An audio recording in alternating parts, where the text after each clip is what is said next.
patriotism.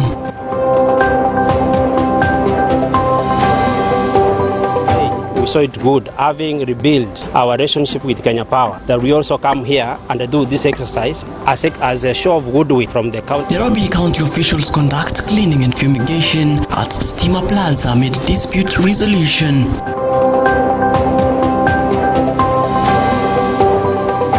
I call upon all capture members and partners to join hands in ensuring that every objective within this plan is not just documented, but effectively executed. Ali Ford sworn in as new Macharia chairperson, taking over following the passing of the late Johnson Nzioka. Kijana umri wa katikati amepatikana, amejitia kitanzi. Maana wakati aliitishwa details alisema alipeana kwanza pesa ndio aende aoge kisha arudi. Kijana Kangundo's grim find after a man found dead in a lodging under mysterious circumstances.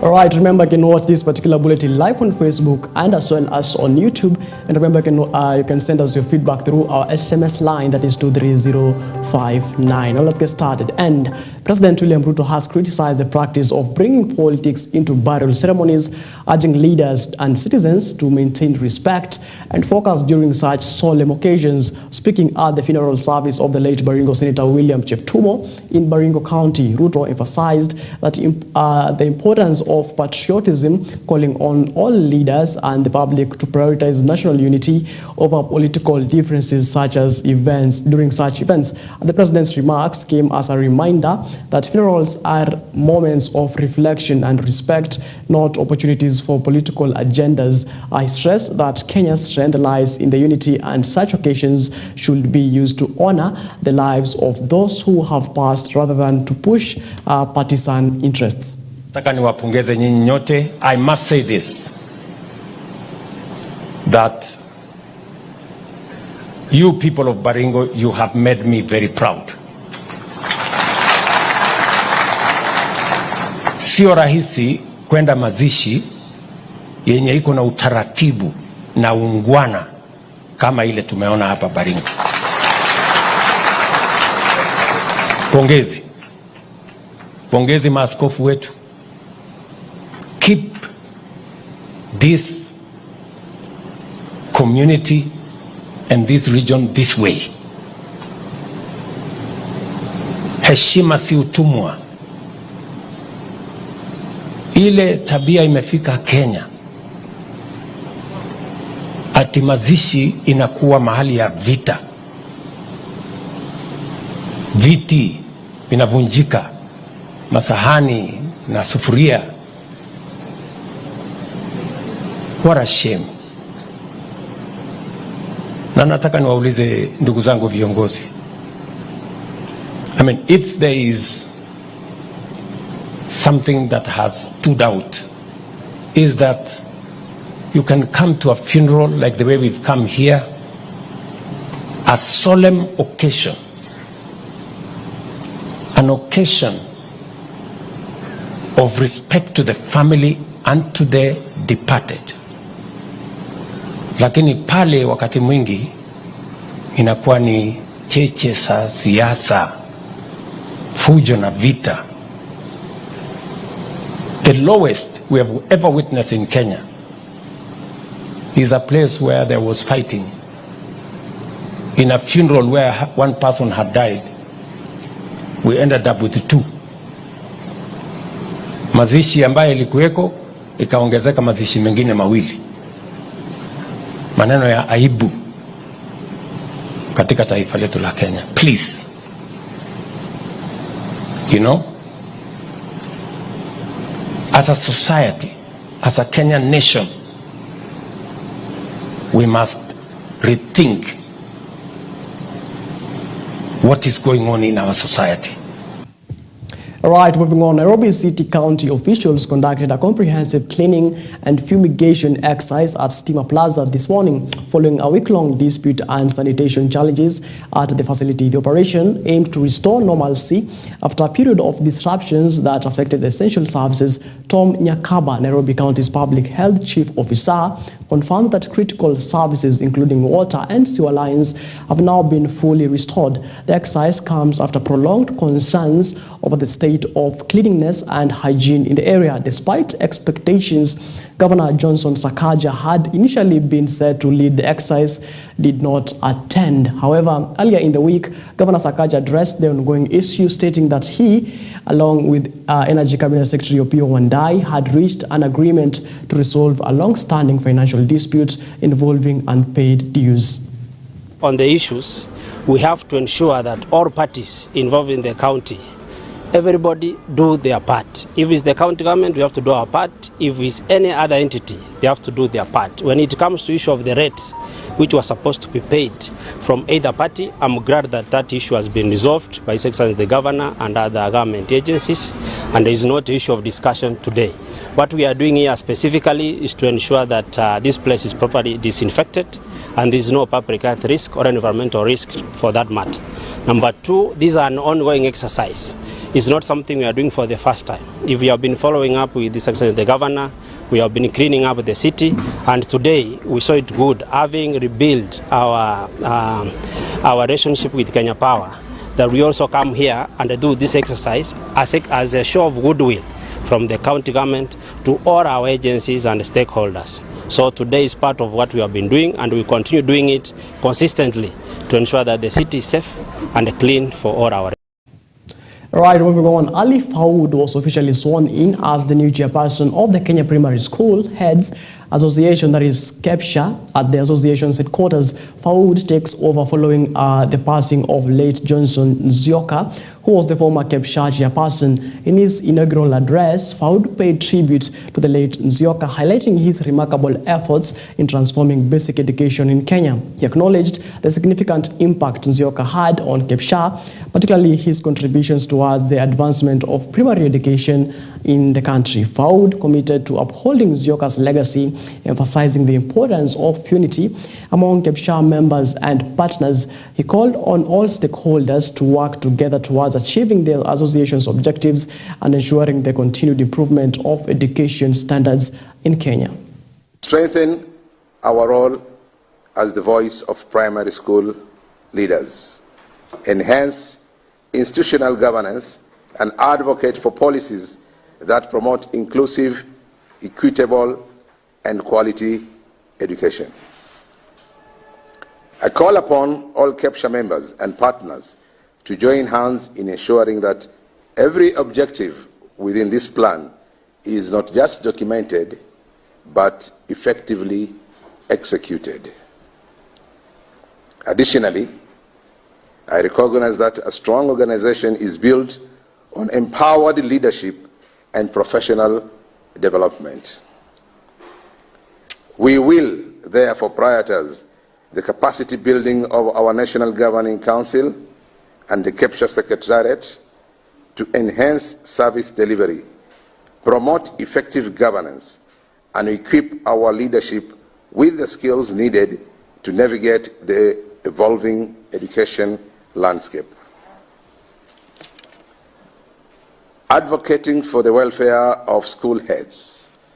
And in this one, KEPSHA is not just an advocate for learners, it is also a champion for the welfare and professional well-being of school heads. As school leaders, we are at the heart of education transformation, yet we face numerous challenges that demand bold advocacy and practical solutions. All right, moving on. Residents of Kangundo town in Machakos County were left in shock after the body of an unidentified middle-aged man was discovered in a lodging he had rented. It is suspected that the man may have hanged himself with a mosquito net. According to reports seen by EBN TV, the deceased initially declined to provide his identity card, but later requested water for a bath, promising to submit his details afterwards at the counter. Joseph Mutuko, a proprietor of the lodging, stated that the man, estimated to be 35 years old, never returned to the counter to provide his details. Instead, locked himself inside the room. According to the hotel management, the man arrived yesterday evening and requested to see a room before booking it. By morning, when the man still had not opened the door, despite repeated knocking, Mutuko alerted Nyumba Kumi elders. Upon their arrival, they discovered that the man had died by suicide and immediately contacted the police. Naitwa Kamuli Makau Munguti Mbili kutoka Kangundo. Leo saa 3 asubuhi nimeitwa na mzee mmoja anaitwa Mungwana mwenye hiyo club. Nikaenda hapo nikakuta shita ile alikuwa naye ni shita ya mtu alikondishwa nyumba usiku, na kwa ile bahati mbaya hakuamka. Wakati nilipika hapo ndio nikapikia assistant chief nikawaalati hiyo story, alafu nikapikia askari nao wakakuja wakavunja mlango, tukakuta mtu amejinyonga. Naitwa Joseph Mutuko. Habari nilipata asubuhi nikiingia kazini kitu mwendo wa saa 2, nilipata taarifa kutoka kwa wasichana wangu wa kazi, walikuwa wamekodisha mtu nyumba. Ni kijana mdogo, kama umri nikilinganisha naweza kuwa ni kama 35 years. So mimi nikaripiwa alikuwa ameenda akakodishiwa nyumba, kisha akaagiza maji aende aoge. Hapo ndivyo akaambiwa kwanza leta kitambulisho ndio tujue we ni nani. Unaona? Sasa hapo ndipo alisema kwanza ataenda aoge, kisha akirudi atakuja kwa kaunta ndio apeane details. Haya. Kutoka hapo akaingia kwa room akuoga wakati ule. Sasa wakati aliingia kwa nyumba akajifungia. Wakati alijifungia mwenye ako kwa kaunta, sasa hapo akakaa muda fulani. Sasa hapo akashanga mbona mwenye alikodishiwa nyumba hajarudi na hajapeana ile details, sababu receipt yake ishakuwa imeandikwa kisha achukue. Maana wakati aliitishwa details alisema alipeana kwanza pesa ndio aende aoge kisha arudi. Naitwa Bernard Kioko, daktari, naishi eneo ya Kangundo kwa sasa, na leo asubuhi tumeshuhudia msiba ambayo kijana wa umri wa katikati amepatikana amejitia kitanzi kwenye nyumba za kulalia ama lodging kwa kimombo. Kila na shauri wanarika tutafuta solution. Hata kama umekuwa na ile psychological torture, tafuta solution in a right way. Kujinyonga sio mwisho wa solution, na kujinyonga haisuluhishi chochote. Sasa ukikumbwa na matatizo, tafuta solution ambayo inakufaa. Na wanarika tuache miada. Right, it's an unfortunate story right there. Moving on, Prime Cabinet Secretary and Cabinet Secretary for Foreign and Diaspora Affairs, that is Musalia Mudavadi, has called on Kenyans to take greater responsibility for their healthcare system, emphasizing the need to strengthen the country's health financing mechanisms as global support becomes increasingly limited.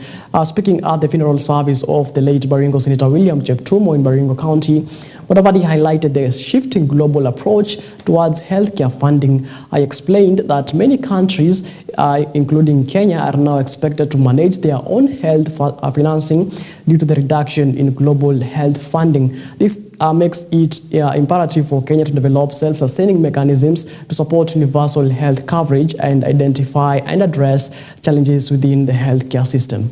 There is the Global Fund, which focuses on health globally.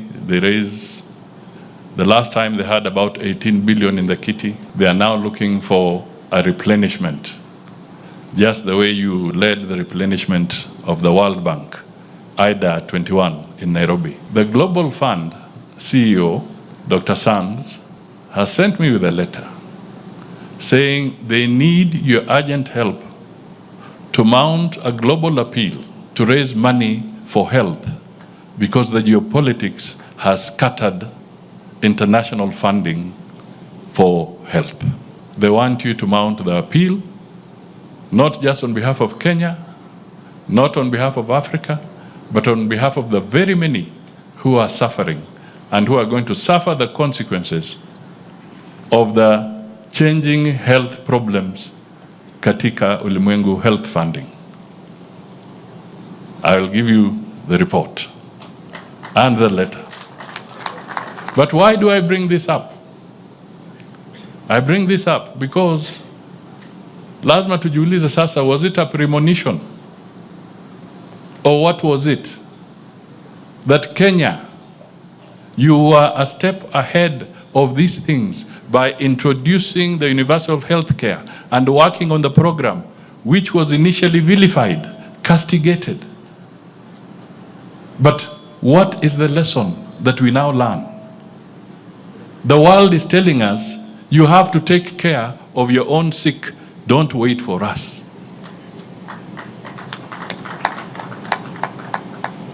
So the politics that we were playing because of health, let us cease, because now there's a global crisis. There's no freebies. Hakuna ile kitu ya bure bure. It is now serious. Let us pull together and figure out if there are any hiccups, how do we unite and sort and smoothen them? Right, moving on, political parties from Kisii County appear to be jostling to have former Interior Ministry Cabinet Secretary Fred Matiang'I join their political parties with the promise to make him the presidential flag bearer in the next election. United Progressive Alliance, that is the UPA, that is associated with some leaders from the larger Gusii region, is the latest to join in the fray of guaranteeing Matiang'I the party's ticket to vie for presidency in the next polls. Fred Okengo Matiang'I is our candidate. Is our guy from Kisiland and is our member of UPA political party. Is our next candidate for the presidential seat of this Republic of Kenya. Na inaonekana kwamba parties mingi kusidi 30 wanataka kukaa naye kama candidate wao. But we want to inform the nation and clarify that Dr. Fred Okengo Matiang'I will go to the ballot using the UPA party. Other parties will come and work with Fred Matiang'I under coalition. We are proposing him because he can work, he is our colleague, he can deliver. And that's why we are saying Matiang'I for UPA. Right, moving on. In a move to support drought-stricken counties in Kenya, China has donated relief food worth 360 million to aid vulnerable populations facing severe food insecurity. The Ministry of East African Affairs, that is the ASEL and Regional Development, in collaboration with the Chinese government, officially launched the food distribution at Kumpa, Kajiado Central on Friday. During the launch, Cabinet Secretary Beatrice School reaffirmed the Kenyan government's commitment to assisting communities impacted by drought. She emphasized that the government will continue to provide support to ensure that essential food supplies reach these most in need. You've given us the fish, but partner with the Kenyan government to help us learn how to catch our own fish. This is an area that can easily feed the entire of Nairobi. The proximity of Kajiado to Nairobi is very near. Ripoti ya anga inaonyesha kwamba makaunti zetu zinaendelea kufanya vibaya kwa njia ya ukame, na tusipopata mvua itabidi sasa blanket feeding iwe kabisa, njia ya kucushion watu katika madhara ya jangwa na ukame. Kwa hivyo tuko hapa kufanya hii kwa sababu tulipata pia msaada kwa serikali ya China. The Chinese government had once again provided emergency food aid to the Kenyan people, including 2,040 tons of white rice and 88 containers, amounting to 360 million Kenyan shilling. All of which had been transferred to the Kenyan. All right, 17 minutes past the top of the hour. That note, we take a short commercial break here at EBN Weekend Edition. We'll be back with much more. The conversation short and ordered reporters to leave the room. The confrontation began when President Trump told Zelensky that he was gambling with World War III, as tensions flared over the rare admirals deal being negotiated between the two leaders. Zelensky, who was reportedly dissatisfied with the terms of the agreement, argued that it was insufficient for Ukrainians' needs. In response, Trump accused Zelensky of being very disrespectful, leading to further tensions between the two leaders. Take a look. Exchange prisoners. We signed the exchange of prisoners, but he didn't do it. What kind of diplomacy, JD, you are speaking about? What do you mean? I'm talking about the kind of diplomacy that's going to end the destruction of your country. Yes, but if you Mr. President, with respect, I think it's disrespectful for you to come into the Oval Office and try to litigate this in front of the American media. Right now, you guys are going around and forcing conscripts to the front lines because you have manpower problems. You should be thanking the President for trying to bring an end to this conflict. Have you ever been to Ukraine that you say what problems we have? I have been to. Come once. I've actually watched and seen the stories, and I know what happens is you bring people, you bring them on a propaganda tour, Mr. President.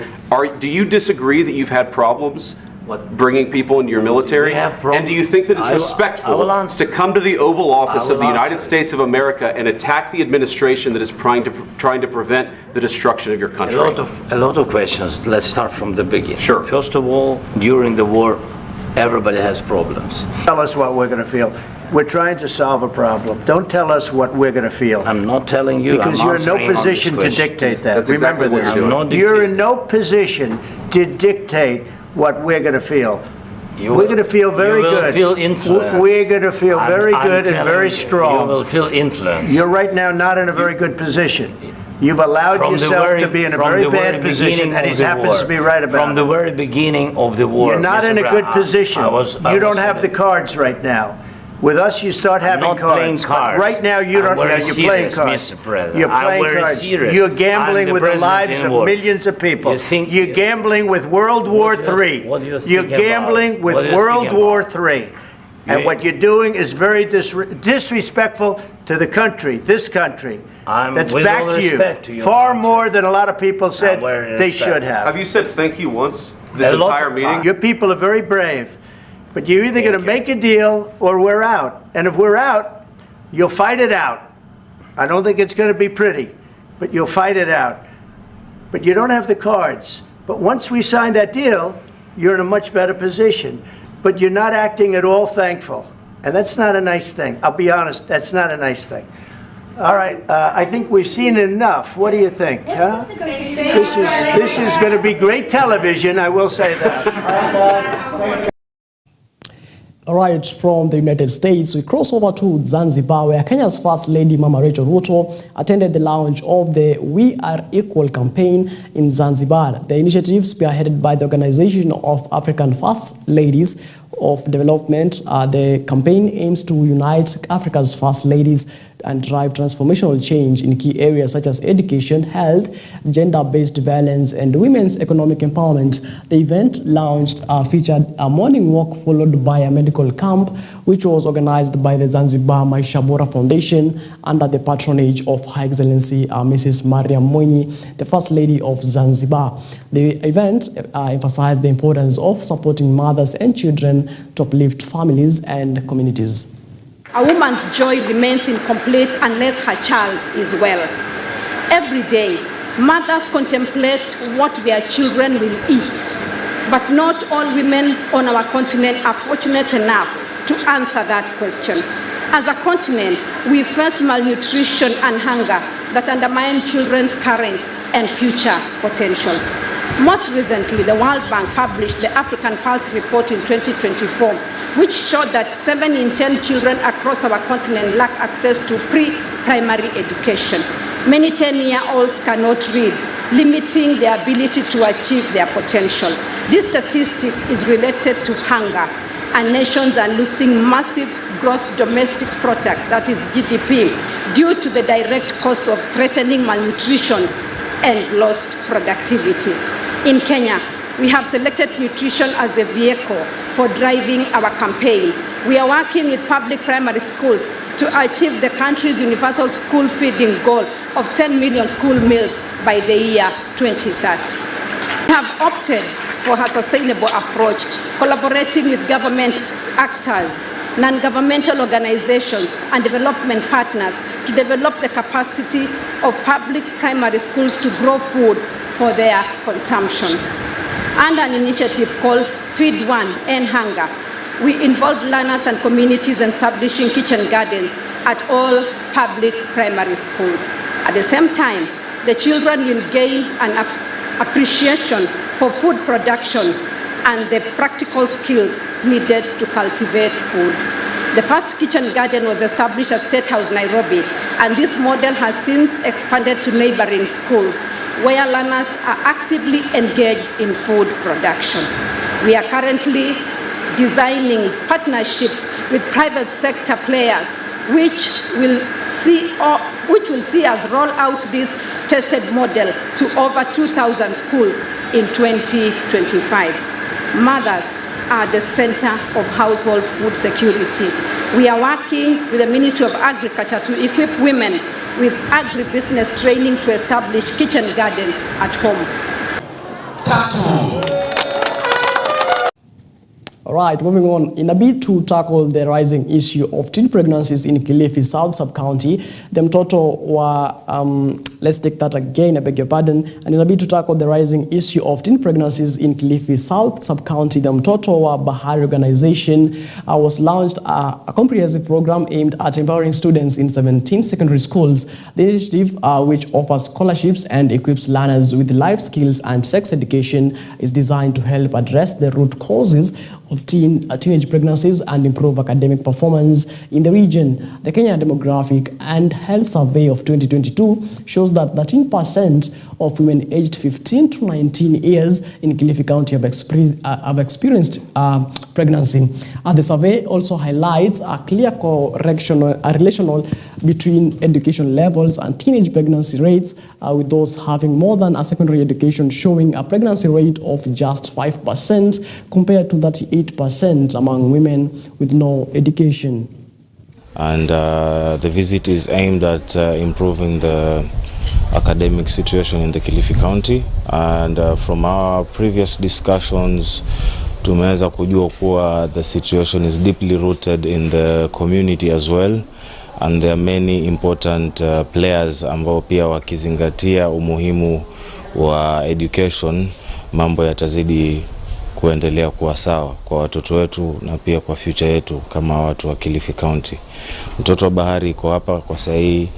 Tunaangalia pia swala la early teenage pregnancies around Kilifi County, ambayo pia inachangiwa na factors kama hizo like the upbringing kutoka manyumbani, the economic factors, as well as cultural issues, ambao tunafaa pia tuangalie tamaduni zetu na pia njia zetu kama watu wa Kilifi County, zaidi Kilifi South, tuone venye tunaweza saidiana kufikisha mswada huu mahali ambako tunaweza ona better performances in future for our future leaders and future generations. So my name, I am Dr. Kasichana Christine, born and bred here in the Coast region. And as Mtoto wa Bahari, we are an organization where we want to throw our weight out of managing to identify with the social challenges and even education challenges, so that we come with interventions so that we see that our young or the youth have some hope, and there is hope in the future, because actually the youth are the future. Kilifi County has been known for the larger problem of early pregnancies. Kilifi County has been on air for issues of low performances. And actually we said if we just watch this news. Kilifi is being covered for early pregnancies, poor performances, and no one comes in to say, let us help out. Then we are not getting anywhere. So we said we shall try a step at a time, so that we see that as we interact through talks, eventually everyone will see the problem and internalize it towards seeking for the solution. And the visit is... This is exactly 31 minutes past the top of the hour. That's not to wrap up our bulletin here at EBN Weekend Edition. Of course, many thanks for keeping me company here at EBN Weekend Edition. And on behalf of the people that has made this broadcast a success, and of course your views, tunasema asante sana. My name is Macharia signing off. Do have yourself a lovely Sunday ahead, and let's meet again when God says we do.